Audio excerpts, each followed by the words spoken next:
जय हिंद दोस्तों, मेरा नाम अनुज है। अध्ययन विथ अनुज ऑफिशियल चैनल पर आप सभी लोगों का स्वागत है। दोस्तों, आज के वीडियो में मैं आपके लिए 20 अति महत्वपूर्ण जीके के प्रश्न लेकर के हाजिर हूं। ये बहुत ही महत्वपूर्ण प्रश्न है, ध्यान से देखिएगा। आइए शुरू करते हैं। पहला प्रश्न है, प्रतिवर्ष अंतर्राष्ट्रीय जनसंख्या दिवस किस दिन मनाया जाता है? तो अंतर्राष्ट्रीय जनसंख्या दिवस दोस्तों 11 जुलाई को मनाया जाता है। ऑप्शन आपका ए वाला सही होगा। 15 अगस्त को आप लोग जान रहे हैं स्वतंत्रता दिवस के रूप में भारत में मनाया जाता है स्वतंत्रता दिवस। 31 अक्टूबर को वल्लभ भाई पटेल जी की जयंती पर राष्ट्रीय एकता दिवस और इसी के साथ में इंदिरा गांधी जी की पुण्यतिथि मनाई जाती है। किसकी? तो इंदिरा गांधी जी की, इंदिरा गांधी। और 22 मार्च को विश्व जल संरक्षण दिवस मनाया जाता है, विश्व जल संरक्षण दिवस। एक बार मैं फिर से बता दे रहा हूं, अंतर्राष्ट्रीय जनसंख्या दिवस 11 जुलाई, 15 अगस्त को स्वतंत्रता दिवस, जैसा कि आप लोग जान रहे हैं, बचपन से मनाते आ रहे होंगे। 31 अक्टूबर को राष्ट्रीय एकता दिवस वल्लभ भाई पटेल जी की जयंती पर, और इंदिरा गांधी जी की पुण्यतिथि को 31 अक्टूबर को मनाया जाता है। 22 मार्च को विश्व जल संरक्षण दिवस मनाते हैं। दूसरा प्रश्न है, अजंता गुफाओं का निर्माण किया गया था। तो अजंता गुफाओं का निर्माण 30 चट्टानों को काट करके दूसरी शताब्दी ईसा पूर्व से लेकर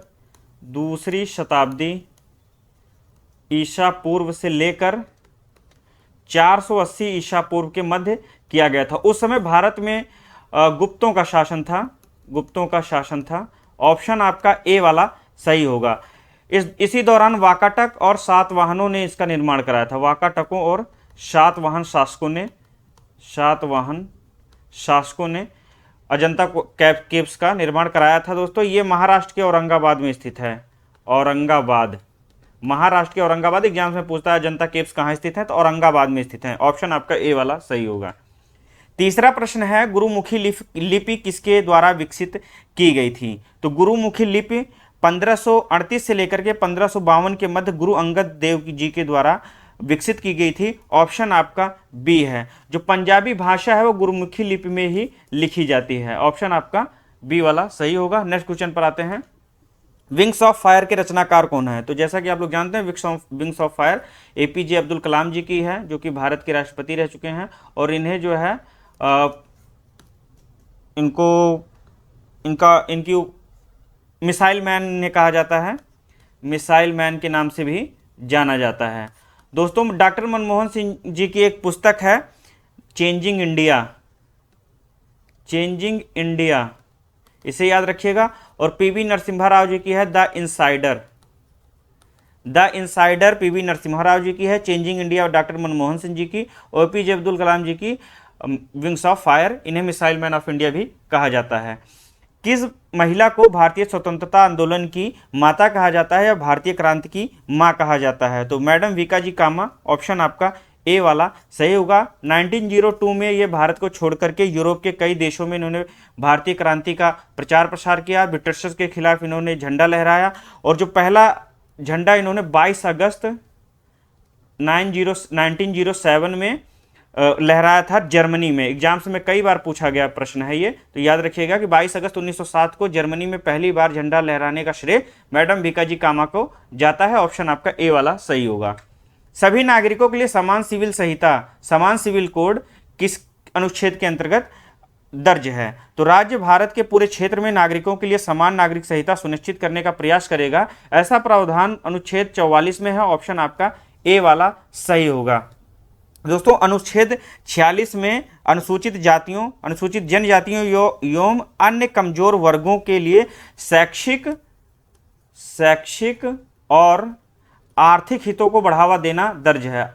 आर्थिक हितों को बढ़ावा देगा या सुदृढ़ करेगा। आर्थिक और शैक्षिक हितों को बढ़ावा देने के लिए एससी एंड एसटीज और अन्य जो कमजोर वर्ग हैं, इनके हितों की सुरक्षा करने के लिए अनुच्छेद 46 में कहा गया है।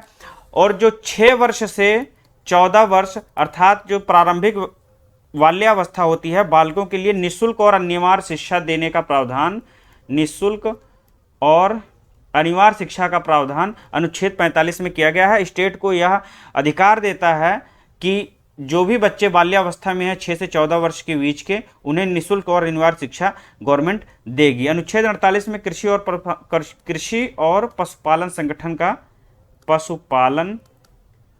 संगठन का उल्लेख है।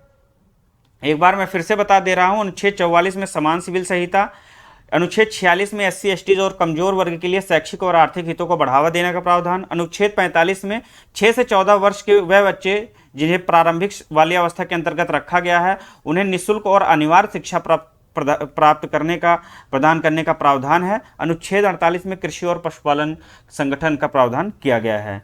केंद्रीय चावल अनुसंधान संस्थान कहाँ पर स्थित है? केंद्रीय चावल अनुसंधान संस्थान कटक में उड़ीसा में स्थित है। ऑप्शन आपका ए वाला सही होगा। कानपुर में दोस्तों यदि आपको इंटरनेशनल स्तर पर पूछता है कि अंतर्राष्ट्रीय चावल अनुसंधान संस्थान कहाँ पर स्थित है, तो यह मनीला फिलीपींस में है। मनीला फिलीपींस में है। अंतर्राष्ट्रीय स्तर पर मनीला में है और राष्ट्रीय स्तर पर आपका कटक उड़ीसा में है। यदि कानपुर की बात करें तो यहाँ पर भारतीय दलहन शोध संस्थान है। भारतीय दलहन शोध संस्थान, भारतीय दलहन शोध संस्थान कानपुर में स्थित है। और केंद्रीय आलू शोध संस्थान, केंद्रीय आलू शोध संस्थान शिमला में स्थित है। इसकी स्थापना दोस्तों पटना में की गई थी। पटना 1949 में, 1949 में, लेकिन बाद में स्थानांतरित हो गया शिमला में। कब? 1956 में। लगभग 7 सालों बाद इसको जो है शिमला ट्रांसफर कर दिया गया और जो है केंद्रीय आलू शोध संस्थान शिमला में स्थित है। कोयंबटूर को लेकर के एक प्रश्न पूछा जाता है, केंद्रीय गन्ना अनुसंधान संस्थान कहाँ स्थित है? तो यह कोयंबटूर में स्थित है, जो कि तमिलनाडु में पड़ता है। लेकिन एक चीज यहां जानने की जरूरी बात यह है कि यह केंद्रीय गन्ना अनुसंधान संस्थान है। यदि भारतीय गन्ना अनुसंधान संस्थान पूछता है, भारतीय गन्ना अनुसंधान संस्थान, तो यह जो है लखनऊ में स्थित है, जो कि उत्तर प्रदेश में पड़ता है, लखनऊ में। तो इसको जो है बारीकी से आप लोग एक बार ध्यान से देख लीजिएगा। दूसरा प्रश्न देखते हैं। 8वें नंबर का प्रश्न है, ग्रीष्म ऋतु में तीव्र गर्मी एवं निम्न दाब के कारण विषुवत रेखा पार करके आने वाला मानसून कौन सा है? तो विषुवत रेखा पार करके आने वाला मानसून दक्षिण पश्चिम मानसून है। ऑप्शन आपका ए वाला सही होगा। भारत में जून से सितंबर के मध्य की जो अवधि होती है, दक्षिण पश्चिम से उत्तर पूर्व की जो ओर जो हवाएं चलती हैं उन्हें आर्द्र पवने कहा जाता है और यही जो है भारत में दक्षिण पश्चिम मानसून का कारण बनती हैं। ऑप्शन आपका ए वाला सही होगा। 9वां प्रश्न है, कान्हा किसली राष्ट्रीय उद्यान कहां पर स्थित है? कान्हा किसली राष्ट्रीय उद्यान आप लोग जानते होंगे कि मध्य प्रदेश में स्थित है। ऑप्शन आपका ए वाला सही होगा। दुधवा नेशनल पार्क, दुधवा राष्ट्रीय उद्यान आपका उत्तर प्रदेश में स्थित है। और Jim Corbett National Park Uttarakhand में स्थित है। गुजरात में गिर नेशनल पार्क है या गिर राष्ट्रीय उद्यान है। कान्हा किसली राष्ट्रीय उद्यान मध्य प्रदेश में है। उत्तर प्रदेश दुधवा नेशनल पार्क उत्तर प्रदेश में है। उत्तराखंड में जिम कार्बेट नेशनल पार्क है और गुजरात में गिर राष्ट्रीय उद्यान है। नेक्स्ट क्वेश्चन पर आते हैं। आइसोक्रोन क्या? आइसोक्रोन वे रेखाएं हैं ऐसे स्थलों को जोड़ती हैं जो समान है। किनके समान है? तो आइसोक्रोन नक्शे पर बनी हुई वह रेखाएं होती हैं जो एक बिंदु को दूसरे बिंदु पर जोड़ती हैं जहां पर कोई समय घटता है या कुछ घटने की आशंका होती है। ये रेखाएं समांतर के समान रहने वाले किसी संदर्भ बिंदु से दूरी को प्रदर्शित करती हैं। तो यदि संदर्भ बिंदु से दूरी को प्रदर्शित करने की बात होगी तो वहां पर एक बिंदु से यात्रा काल होगी, मतलब दूरी। तो ऑप्शन आपका ए सही होगा। आइसोक्रोन वे रेखाएं हैं जो स्थलों को जोड़ती हैं। किनके समान है? वो एक बिंदु से यात्रा काल या दूरी के समान है। ऑप्शन आपका ए वाला सही होगा।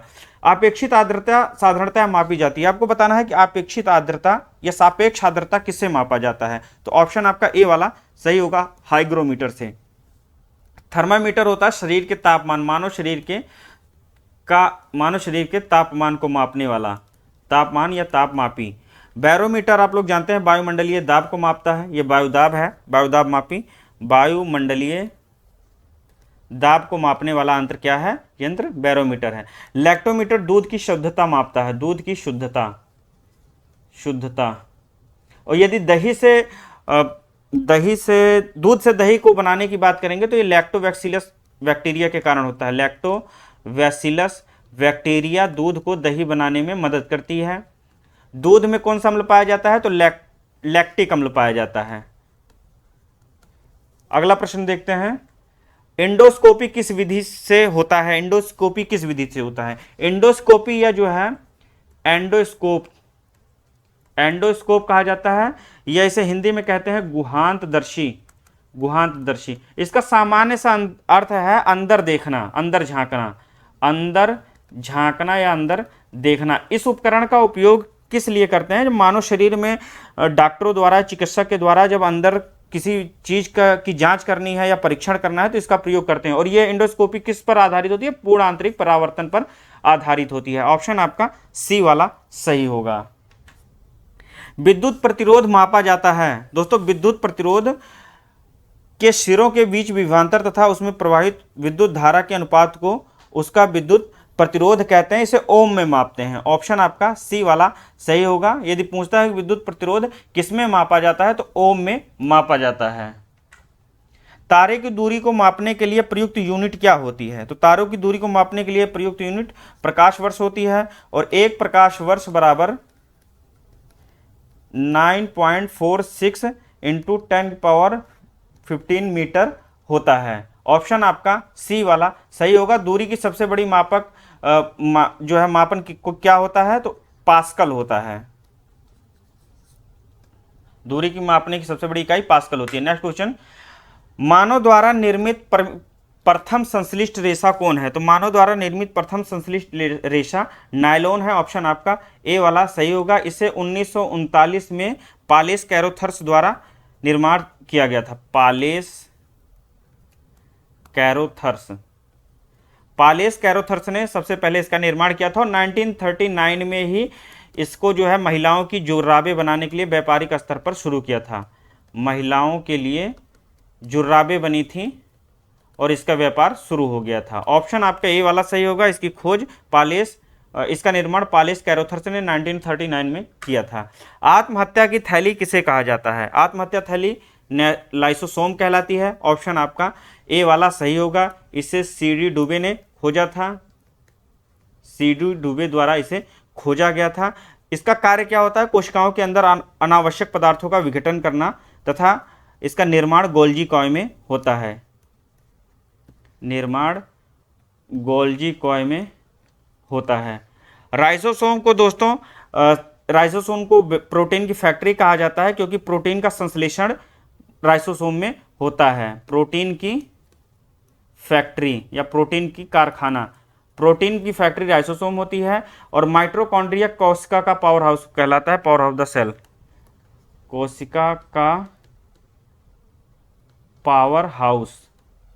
एक बार मैं फिर से बता दे रहा हूं, आत्महत्या की थैली लाइसोसोम है, जिसकी खोज सीडी डुबे ने की थी, और इसका निर्माण गोल्जी कॉय में होता है। राइबोसोम प्रोटीन की फैक्ट्री कहलाता है। प्रोटीन का संश्लेषण राइबोसोम में होता है। प्रोटीन का संश्लेषण स्थल राइबोसोम होता है। माइटोकॉन्ड्रिया कोशिका का पावर हाउस कहलाता है, the power house of cell. Next question पर आते हैं।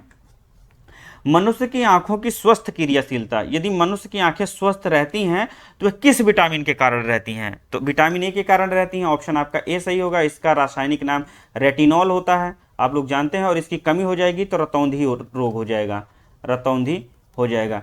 विटामिन बी का रासायनिक नाम थायमिन होता है, और इसकी कमी के कारण बेरी रोग होता है, बेरी रोग होता है।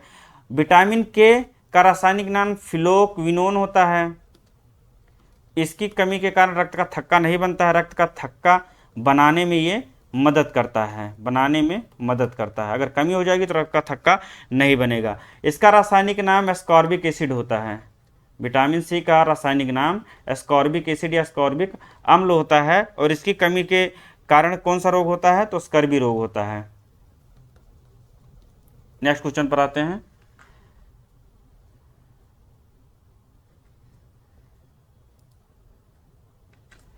18वां प्रश्न है, अच्छे स्वास्थ्य के लिए किसकी अल्प मात्रा का होना आवश्यक है? यदि व्यक्ति का अच्छा स्वास्थ्य बना रहे तो इसके लिए जरूरी है कि शरीर में पाए जाने वाले 20 खनिज लवणों में उनकी मात्रा का थोड़ा थोड़ा अल्प मात्रा में होना आवश्यक है, नहीं तो अच्छा स्वास्थ्य मनुष्य का नहीं रहेगा। इसके अतिरिक्त ये 3 ऑप्शन दिए हैं, ये भी शरीर के लिए आवश्यक हैं, लेकिन उनसे ज़्यादा जरूरी है कि खनिज लवणों का अल्प मात्रा में शरीर का बना रहना। ऑप्शन आपका बी वाला सही है। रक्त अल्पता, खून की कमी एक दशा एनीमिया रोग के बारे में पूछ रहा है, किसकी कमी के कारण होता है, तो यह जो है हीमोग्लोबिन की कमी के कारण होता है। निम्न हीमोग्लोबिन होगा तो मतलब खून की कमी हो गई है। हीमोग्लोबिन क्या करता है, ये ऑक्सीजन का वहन करता है, ऑक्सीजन का वाहक होता है। ऑप्शन आपका ए वाला सही होगा।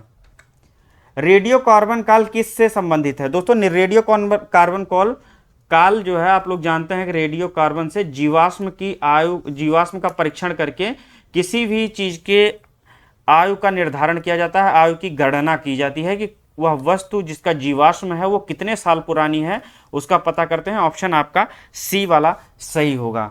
तो आज के वीडियो में जितने मैंने 20 क्वेश्चंस को डिस्कस किया है, ये आपके परीक्षा की दृष्टिकोण से बहुत ही महत्वपूर्ण है। आप लोग इनको एक बार और देख लीजिएगा। यदि किसी तरह का कोई प्रश्न है कमेंट बॉक्स में कमेंट कीजिए। इसी तरह के प्रश्न मैं लेकर के आता रहूँगा। मिलते हैं अगले वीडियो में, तब तक के लिए जय हिंद।